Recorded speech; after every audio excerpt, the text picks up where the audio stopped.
Hey everyone, welcome back to the channel. Today, we're diving into a topic that affects every single Canadian. Whether you realize it or not, Canada's national debt. It sounds complicated, but stick with me, and we'll break it down in a way that makes sense. So, what's the big number?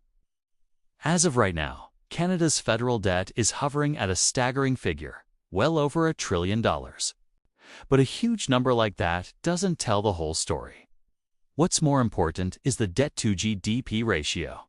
Think of it like this: GDP, or gross domestic product, is the total value of everything produced in the country in a year. It's like Canada's annual income. The debt-to-GDP ratio compares what we owe to what we earn. Right now, Canada's federal debt-to-GDP ratio is sitting around 42%. Now, is that high? Well, it's a bit like looking at your own credit card bill. It's higher than it was before 2020, largely due to the massive spending needed to support people and businesses during the pandemic. For comparison, before the pandemic, it was closer to 30%. So why does this matter to you and me? A higher debt ratio can mean a few things. First, the government has to spend more of our tax dollars just paying interest on the debt.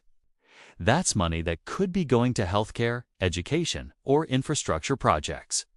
It can also influence interest rates set by the Bank of Canada, which affects everything from your mortgage to your car loan. Now, it's not all doom and gloom. Compared to many other developed countries, Canada's debt ratio is actually quite manageable. For example, countries like the US and Japan have much higher ratios. The Canadian government's plan is to slowly bring this ratio down over the coming years as the economy grows. The goal is to ensure our finances are sustainable for the long term without making drastic cuts that could hurt the economy. It's a delicate balancing act.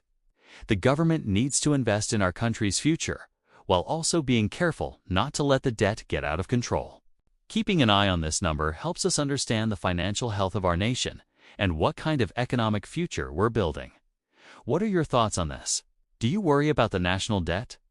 Let me know in the comments below. It's a super important conversation to have.